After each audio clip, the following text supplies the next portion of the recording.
I understand that video games are a pretty expensive hobby, and since prices are seemingly only going to go up for the foreseeable future, I thought I would try to help some people out who may want to find new games but don't want to pay for them, or can't afford new games for whatever reason.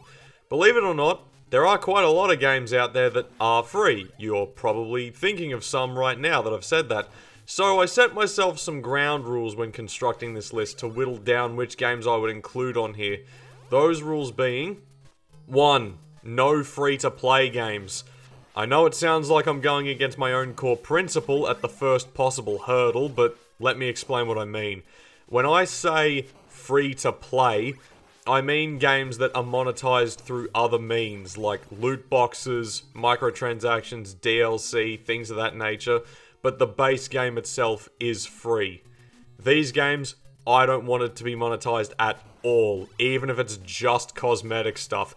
I want games that include all of their content in the base game for free. 2. It must be legally available. This is only here because I know there'll be that one smartass that says any game is free as long as you pirate it. I'm not trying to get people to do anything illegal, okay? So everything here is legally available for free.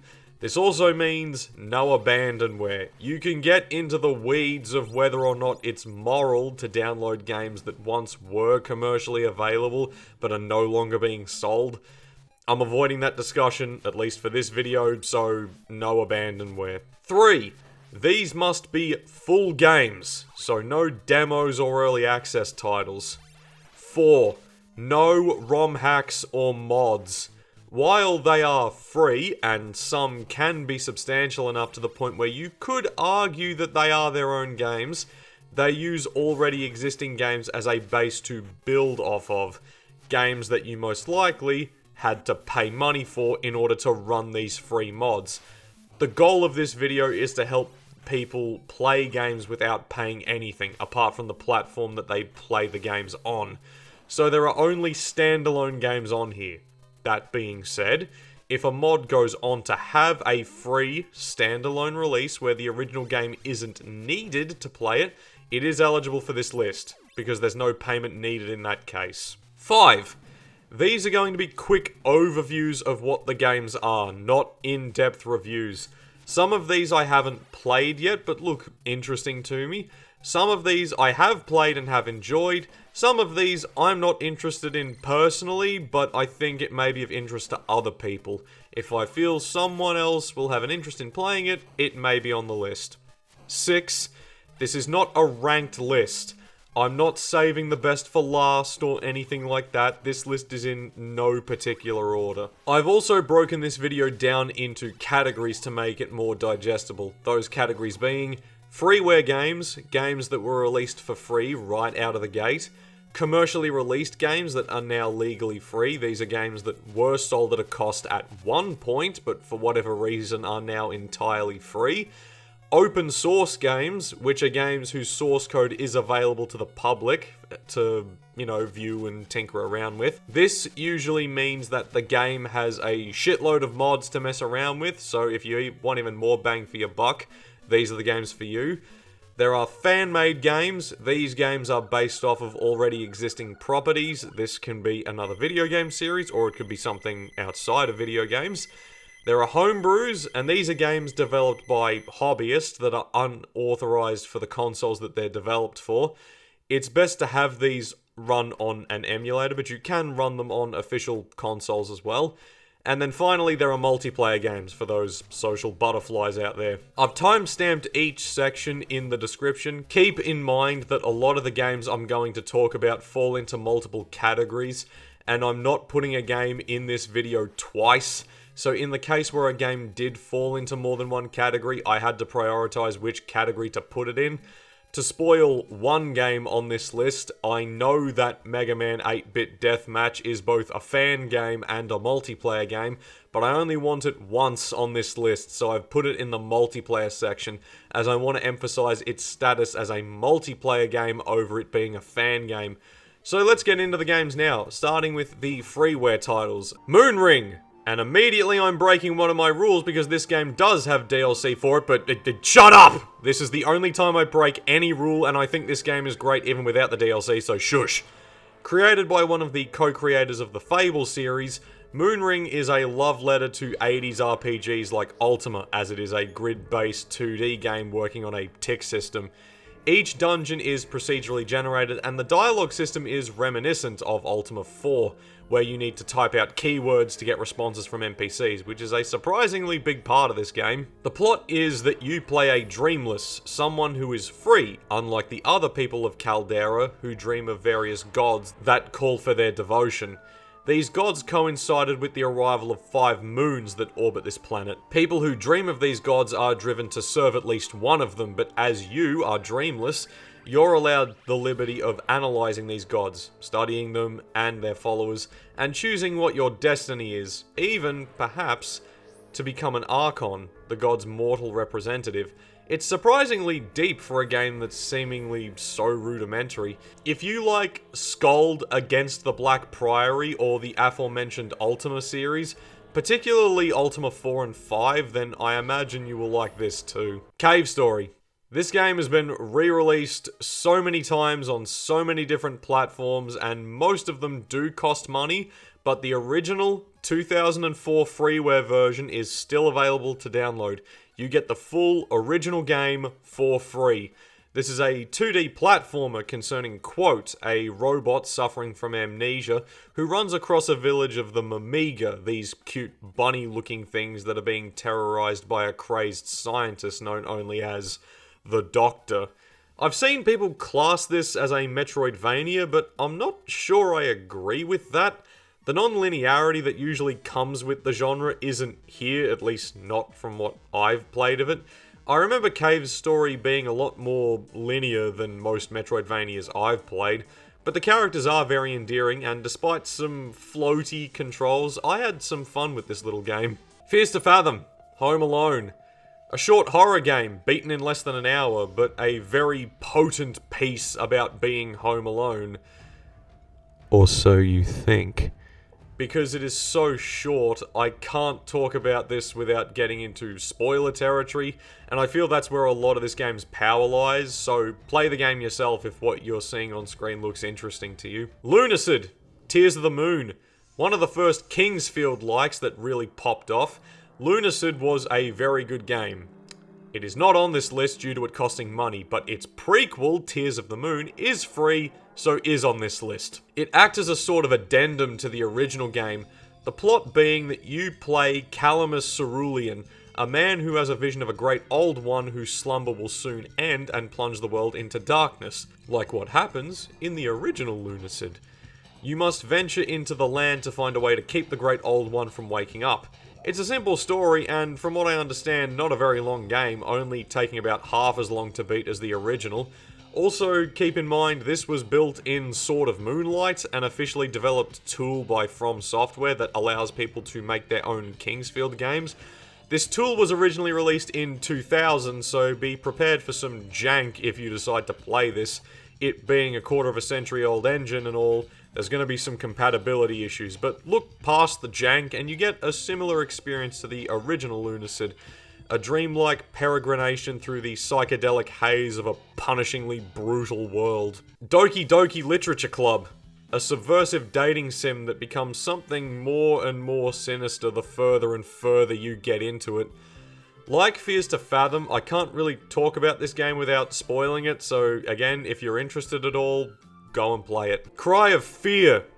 Originally a mod for the first Half-Life game, Cry of Fear became a standalone title in 2012. It's an FPS horror game about a young man by the name of Simon who crashes his car and tries to walk home. Along this journey, he will fight monsters, fall further and further into his own mental anguish, and receive a shitload of text messages that will scare you more often than the things actually trying to kill you. This is another one that I haven't played but have heard very good things about. It plays like the original Half-Life, obviously, but has an atmosphere more reminiscent of the original Silent Hill games. So if you like the idea of those original Silent Hills but can't stomach how they play, then this might be a good alternative. Dwarf Fortress. A game noted for the insane depth of its gameplay, Dwarf Fortress originally released in 2006 and has received consistent updates for almost 20 years now, and a vast majority of that time, the game was in early access. It only got a full release in 2022 on itch and Steam.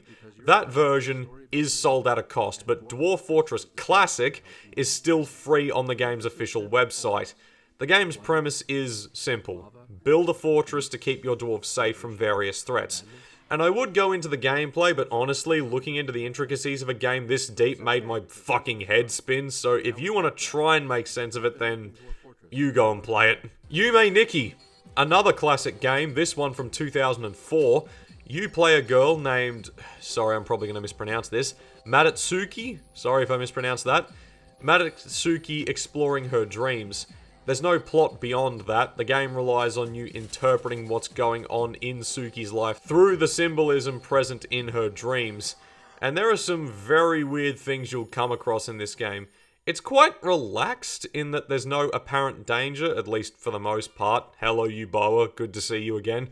But the gameplay isn't the focus. It's the weird shit you see as you travel through the dreamlands, LSD Dream Emulator style. Spelunky.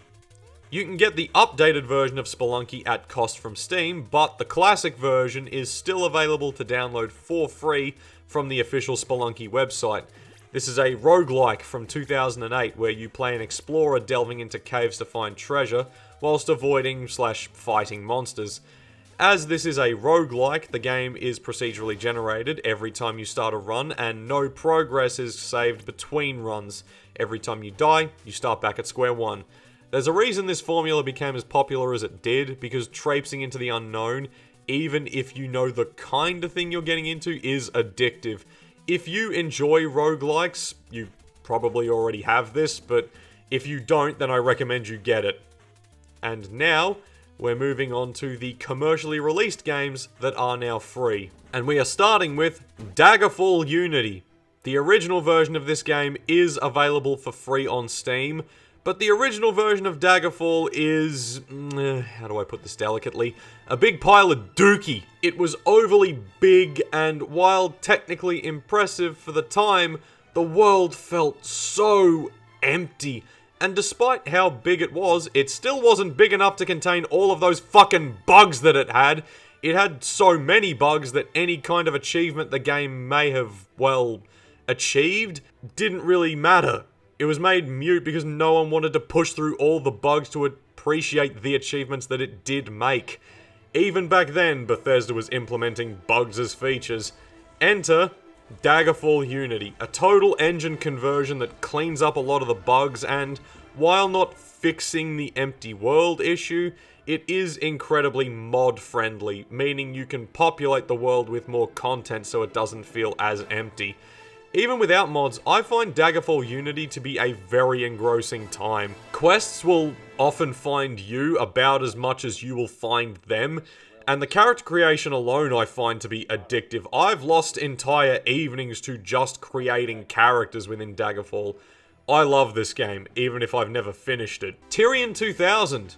The best shoot 'em up of all time, and I will fight anyone who says otherwise. Miss me with your fucking Ikarugas and R-types. This is what I want from a shmup.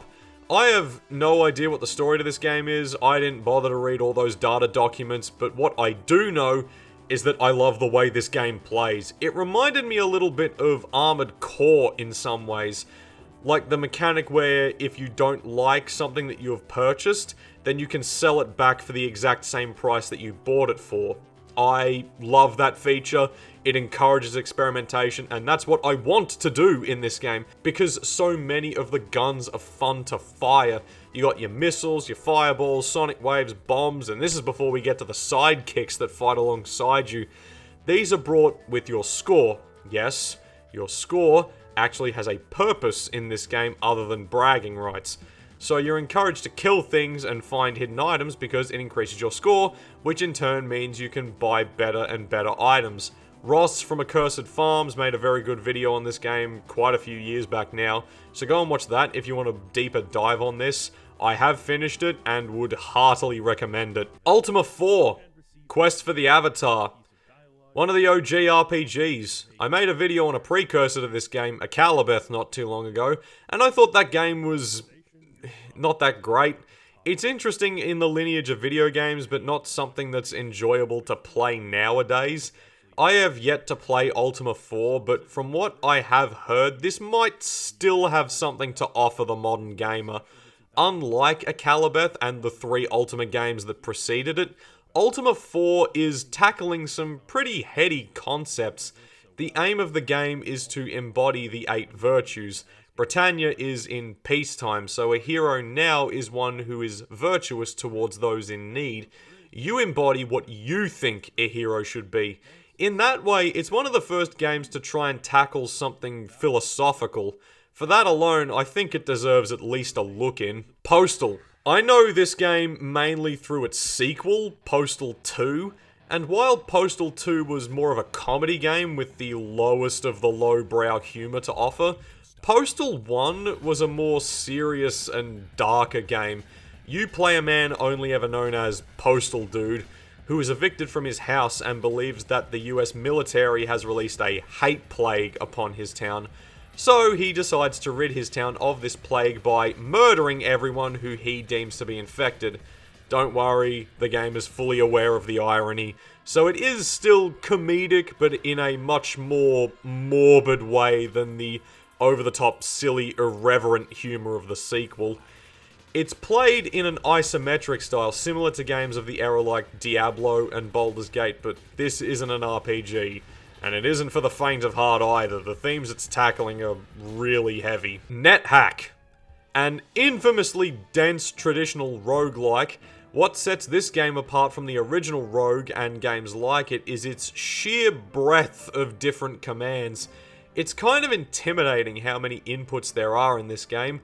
There are entire Wikipedias dedicated to helping newbies acclimate to this game because of how impenetrable it is.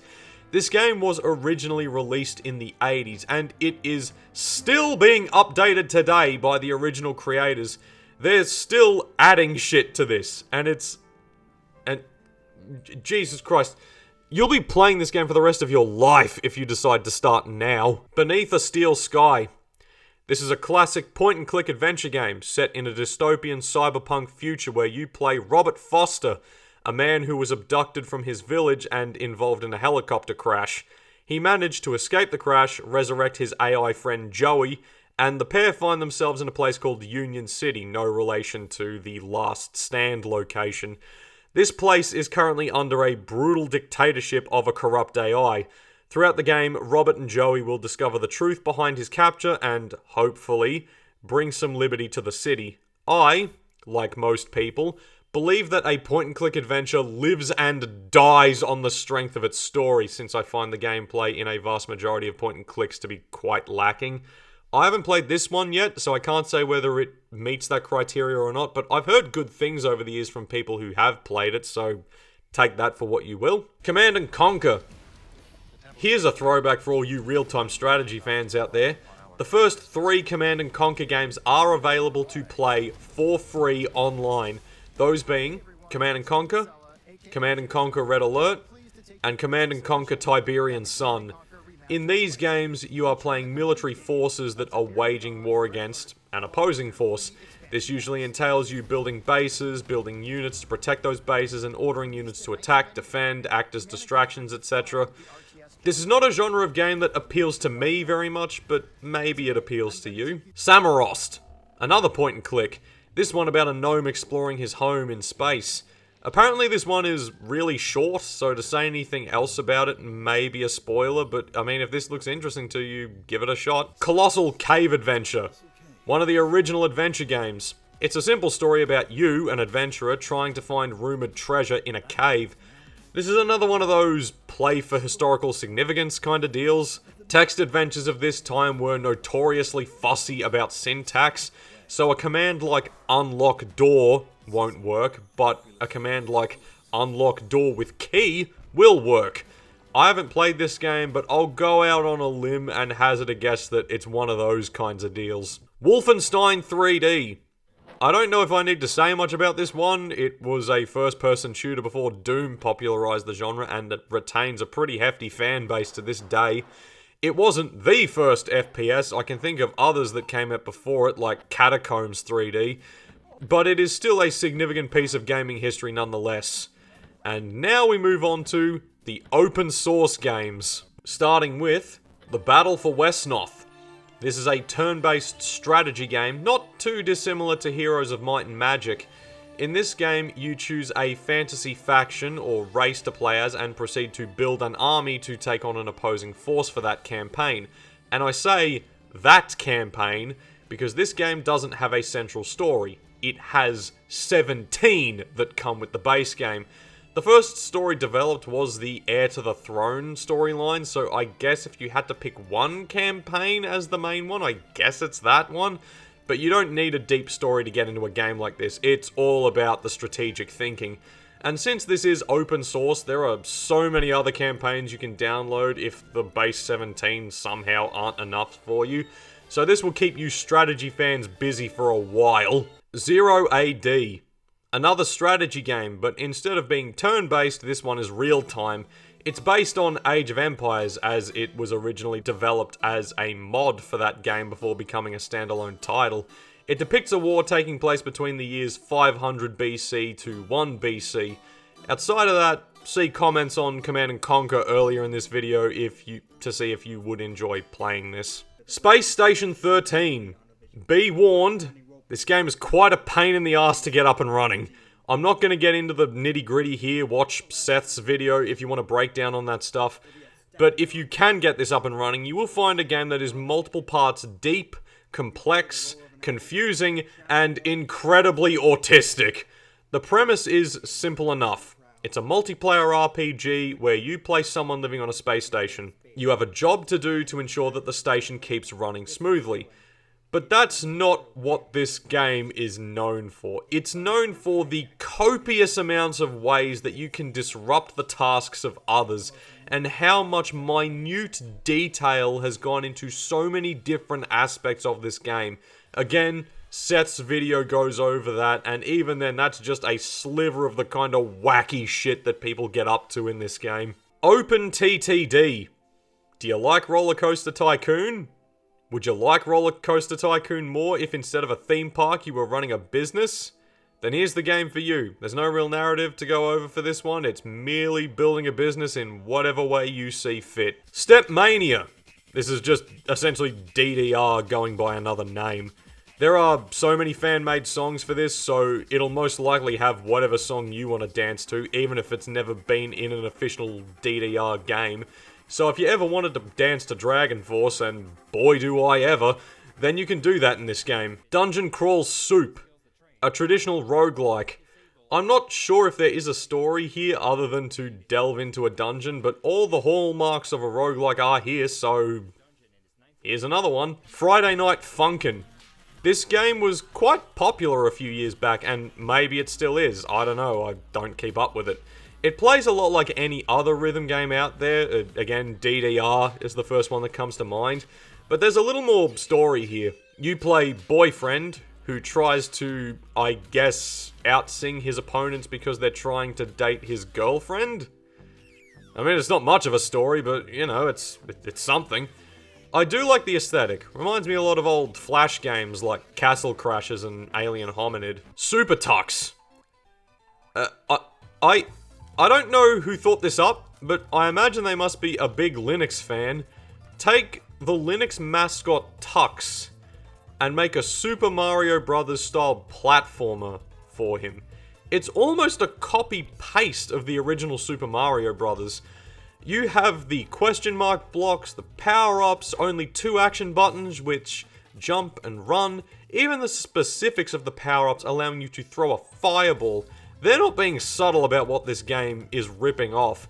And if that wasn't enough, we also get Super Tux Kart, which is a Mario Kart clone. From what little I've played of both of these, they seem like good games, but it surprises me that these exist at all. Like, was anyone such a fan of Tux that they felt he needed his own game? Because I can't think of anyone who would do this unless it was some sort of marketing campaign from Linux themselves. And speaking of fans making games, let's move on to the fan games! Starting with AM2R. This is my second favourite Metroid game of all time, behind Super Metroid. It's a fan-made remake of Metroid 2. It takes that original Game Boy game and expands on it massively. It gives the player a map, so it's already better than the original based on that alone. The limitations of the Game Boy made some areas blend together in the original, and navigating the planet became confusing pretty quick. The lack of a map only made that more confusing. This remake also adds more abilities that Samus didn't have in the Game Boy version. It has more areas, the boss fights are longer and more elaborate. Basically, there's just more of everything in this game. And I will not say no to a well-made Metroid game. I love Metroid. This is a brilliant game for Metroid fans. I'm not sure if I would say it's great for people who don't know the franchise. I have not played this game on easy mode, so I don't know how easy mode is. But I have played on normal mode, and even as someone who had finished every other 2D Metroid game at that point, I got my ass kicked on my first playthrough. It does a decent job recapping the events of the first game so you know where the narrative is at in the timeline. So I guess if you don't mind being thrown in the deep end in terms of difficulty, then this might be a good place to start if you're looking to get into Metroid. I'm not sure. Sonic Robo Blast 2. This is the Gary's mod of Sonic games. This is an old game as well. It's older than I am, holy shit. By fan game standards, that is a fossil. It's built on a heavily modified version of the original Doom engine, I shit you not. And this is my favourite 3D Sonic game. It plays like classic Sonic, but with an added Z-axis. And on top of that, there are too many mods to count for this game that are available right there in the main menu. What's not to love? Pokemon Uranium. This is a Pokemon game with a heavier focus on story. You're a teenager whose mother disappeared 10 years ago and grew up with your aunt. And now that you are grown up, you decide to take up Pokemon training. What else were you gonna do? There is a lot more to the story than that, including a mystery around a nuclear power plant, Pokemon being corrupted by radiation, and an uncertainty around if your mother actually did die a decade ago or is still alive out there somewhere. The game also features all new Pokemon, 160 I believe. Outside of the more involved story though, it's essentially just another Pokemon game. The Dark Mod. Starting off as a mod for Doom 3, this game ended up becoming a standalone release for people to make their own Thief levels. All of the mechanics from Thief are here. The light gem, various arrow types for different situations, and sound being either your best friend or your worst enemy depending on how careful or careless you are. The game comes with 2 inbuilt missions and then about 1,000 maps you can download and play through. Like AM2R, I don't think this is the best jumping on point if you aren't familiar with Thief, but if you are familiar with Thief, then this is a great game. SCP Containment Breach. A classic of the YouTube horror let's play scene, the game continued getting updated beyond its peak of popularity, and for the just under one of you who may not know what this game is, it's about a fictional organization called the SCP Foundation, whose goal is to find anomalous objects and creatures and contain them away from the public. You play a Class D personnel, essentially a disposable guinea pig the Foundation poached from death row, doing a cleanup routine of SCP-173's cell. If for the uninitiated, SCP-173 is essentially a weeping angel from Doctor Who.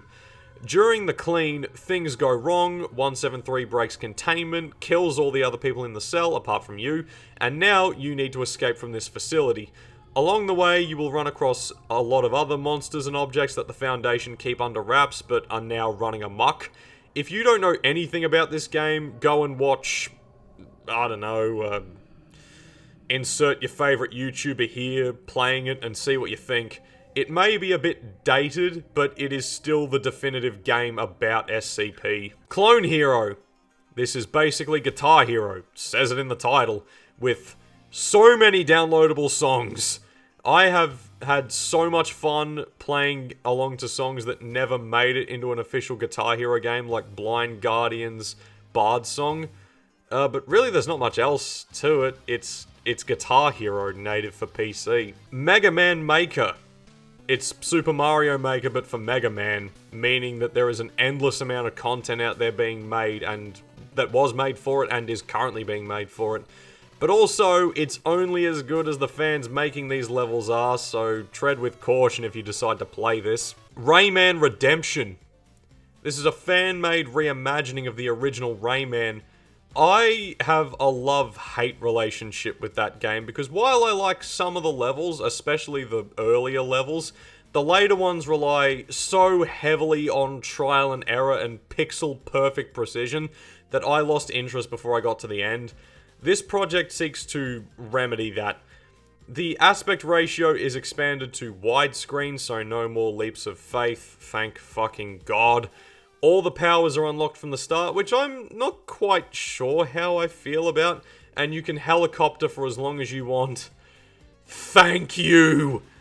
It doesn't solve the precision issue outright, but the changes made, by and large, make this game so much more comfortable to play than the original. If you have not played Rayman 1 and want to, then I would suggest you do it through this project. Psycho Waluigi. Another old classic from way back in the day, and the closest we're ever going to get to an official standalone Waluigi game. This game tells the story of Waluigi falling unconscious, and he wakes up in a strange new land called Uncontia. Yes, really. He then decides to travel across the land, taking over as many kingdoms as he can, using his newfound psychic abilities. That is a bonkers premise, but it is very fun. Crash Bandicoot, Back in Time. Do you like the old Crash Bandicoot games? Because here's one for free. I will say it's not as good as the original trilogy. It's only 10 levels long, not including bonus levels, and everything just feels a little bit off in this game. The way boxes break, the way jumping feels, the controls in general, really. Everything feels just a little weird. Still a decent game, though. Nightmare Kart. Ever wondered what Bloodborne would be like if it was a kart racer? I don't know why you would think that, but someone went and made it anyway. This did get into legal trouble due to it originally using the Bloodborne branding, which is why it's called Nightmare Kart now. I have not played this game, so I can't say what it's like, but from what I've heard, it is decent. And while we are on the topic of Bloodborne, the Bloodborne D-Make. This is sadly not available at its original download site, although it is, doesn't take long to find a mirror link if you go searching for it. It's basically just a thought experiment on what if Bloodborne was made on the original PlayStation. There already is a real-world answer to that, and that was Nightmare Creatures, but it's good to see the original Bloodborne get this treatment too. If for no other reason than this is the closest we're ever going to get to a Bloodborne PC port. I hope that that statement ages like milk, because I really do want Bloodborne on PC. The PT fan-made remake. It's PT. That's all that needs to be said. Gar-type. But I think I need to say a little bit more about this, though. I was so confused learning about this. A tribute to the R-Type series, but it's about a cosmic Garfield... Gore Star coming to consume the Earth. We play John Starbuckle, who uses his starfighting ship, the Gar-Type, to save humanity. So it's Garfield meets shoot-em-ups meets the Cthulhu mythos. I could make a joke about the developer Lumpy being on acid, but that wouldn't be accurate because you usually don't get a lot done on acid. I will say that if you know Lumpy, the creator, then this didn't come completely out of nowhere. They're originally an animator that created animations in the style of the original Game Boy, where Garfield is an eldritch kaiju terrorizing John, so at least there's a little bit of a basis for this game? I got nothing. This game is really strange. And now we're moving on to the homebrew games, starting with Bobble.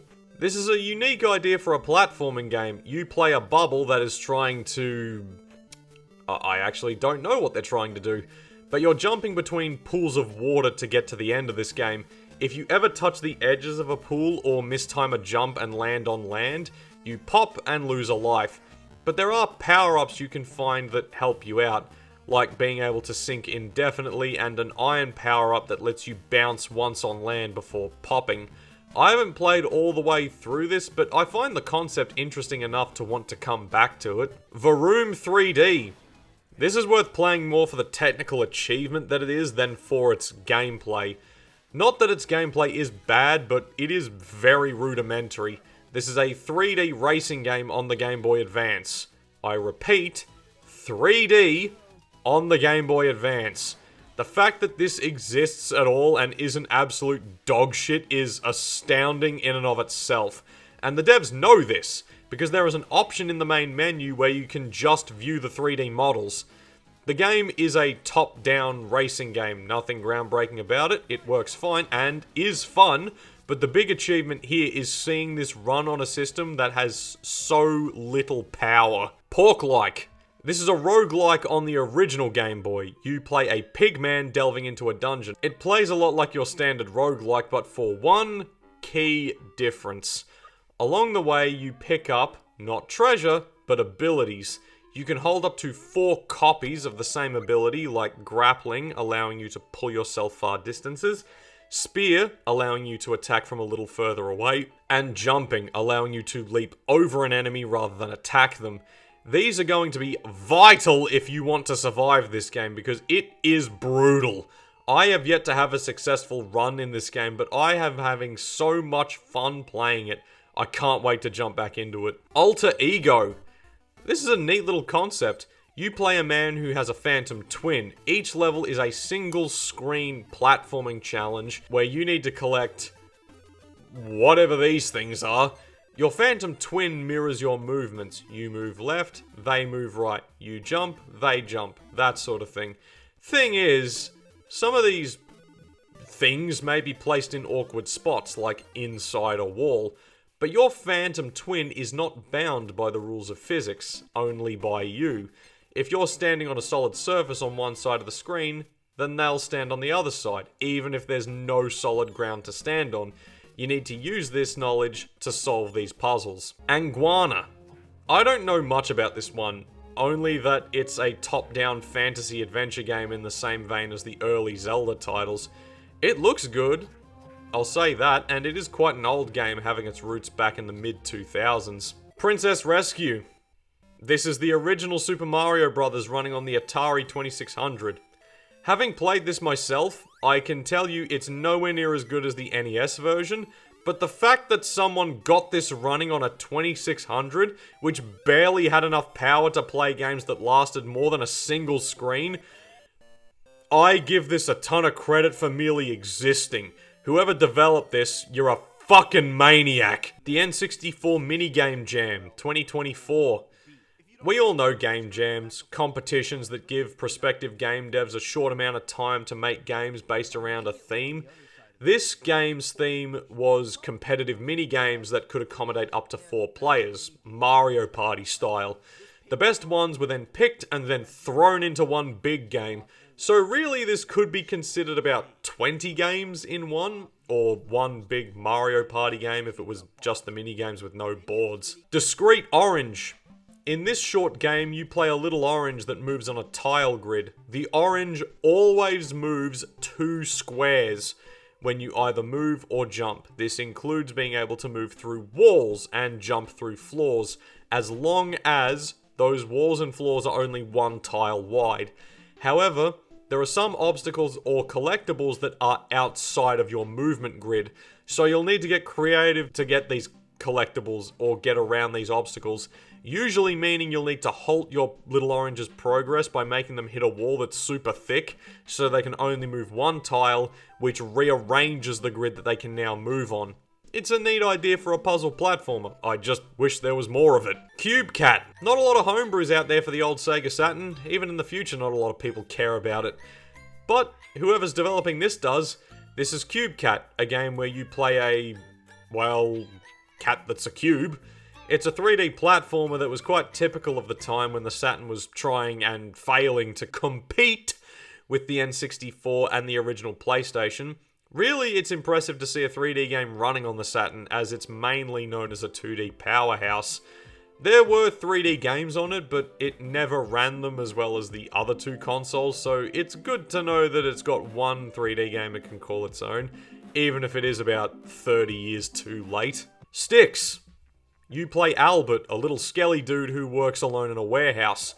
The game consists of you sorting items into their proper places, and if you don't do a good job, then your manager Tony will want to have a word with you. The items that you need to sort come in slowly at first, but they get progressively faster over time, so you start making mistakes because you are in a rush. Keep a cool head and a fast pace, and you should be fine. And now onto the multiplayer games, starting with Super Smash Flash 2. This is essentially a free Smash game, but with its own tweaked mechanics, roster, and game modes. We have all the people that you would expect to see here, plus a few newbies like Rayman, Shadow the Hedgehog, Mr. Incredible for some reason, and yes, Waluigi. This is for you Smash fans who want a game that's native to PC. Mega Man 8-Bit Deathmatch. Ever wanted a free deathmatch game? Here you go. Play as Mega Man and all the other robot masters from the classic games. Nothing too flashy about this one, it's pretty much just classic Mega Man mixed with classic deathmatch.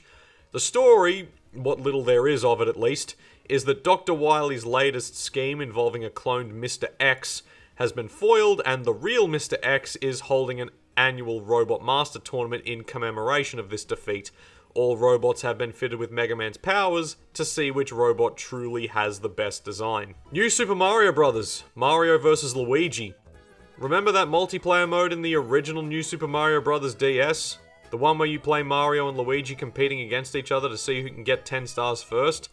Someone made that mode into a standalone game, only now with more power-ups, maps, and being able to play with up to 10 people as opposed to just 2 in the original.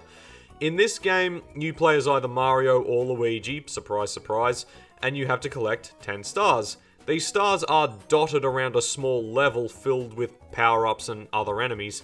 You can attack your fellow players to get them to drop one of their stars, and other stars will spawn periodically throughout the level to replace ones that have already been collected. I had a lot of fun with this in my younger years with my little brother, when the DS, still ruled the world, and now knowing I can recreate that with so many more people is actually kind of exciting. Crab Game. A party game where you essentially just play Squid Game. You've probably seen this in passing, but it often leads to a lot of laughs, not just because the games are a little goofy, but the style of the game is silly too. I mean, look at how cheap this looks. But it's that cheapness that adds to the silliness of the game. Alien Swarm. Reactive Drop. A co-op top-down shooter about a group of Marines searching for survivors on a planet that's been overrun by aliens and preventing their spread. I have played this once, but it was about half a decade ago, so I don't have a lot of memories about it. Sven Co-op. I know Half-Life had a co-op campaign in its PS2 port called Decay, but for the modern day player, if you want to play Half-Life in co-op, then try this game. It's not exactly a one-to-one copy of Half-Life. Some things needed to be changed for the sake of keeping the game balanced, and new sections of the game were added, but if you want to play the original Half-Life campaign with friends, here you go. DDNet. A tough-as-nails 2D platformer based around using momentum, grappling hooks, grenade launchers, cooperation, and other sorts of wacky tools to help each other get through ridiculous obstacle courses. Draw Phone. This is Telestrations, but in digital form, and if you don't know what Telestrations is, it's basically like a cross between Telephone and Pictionary. At the start of the game, everyone gets a prompt, and then they have 30 seconds to draw that prompt. After 30 seconds is up, you pass your drawing on to the next person, and you get another person's drawing. You then need to guess what that drawing is. You then pass that guess on to the next person, and someone passes their guess onto you, and you have 30 seconds to draw what that guess is. The hope is that the original prompt can survive this chain, and invariably it never does. The game is never about scoring, it's about the silliness of looking at bad drawings and the really weird guesses people make from them. Blood on the Clock Tower. While this is a paid board game, which I do own, there is a free online version of it that you can play, and if you love social deduction games, then this is the game for you. Fuck off, werewolf. This is a new king in town. The premise of the game is that all the players are residents of a town called Ravenswood Bluff, and they find the GM, the person running the game, impaled on one of the hands of the clock tower. They immediately know that one of them is a demon, and they need to find out who that is before they go the same way as the DM. At the start of the game, players are split into two teams, good and evil. The good team consisting of townsfolk and outsiders, and the evil team consisting of the demon and their minions. The good team is trying to find the demon and kill them, and the evil team is trying to conceal the demon's identity. Each player will be assigned a certain character unique to them. What characters are available depends on the scenario that you're playing. Each character has a special power, so everyone has a unique role to play. No one is just a generic player. Once everyone is assigned a character, the game starts, and it's played through a series of rounds, with each round being split into two phases, a night phase and a day phase. During the night, certain characters will wake up and perform actions. Most notably, the demon will usually kill someone, but some good players will also get to act during the night. During the day phase, all players are free to talk with each other and share information, or perhaps misinformation, to try and achieve their goals. After discussion is finished, the town votes on who to lynch for that day. If they get the demon, good wins. If they get anyone else, everyone goes to sleep and the cycle begins again. There is a lot more to Clock Tower, but that's the basic stuff. If you want a demonstration of this, No Rolls Barred has so many videos on Clock Tower at this point, you have a lot to choose from, some go bananas with their catalogue. And just one little miscellaneous thing, if you miss the old Flash games now that Flash is dead, there is an archive of over 20,000 Flash games and animations called Flashpoint. This will last you the rest of your life if you want it to. Obviously, not everything in this archive is worth playing. A lot of these games are, in fact, not good. But the archive has essentially playlists to help you get the good stuff without needing to pass through the, dog shit that's in the archive. There are more free games out there than the ones I've mentioned, but I'm gonna stop here because I think that is more than enough to get you started. Take care, everyone. Happy holidays.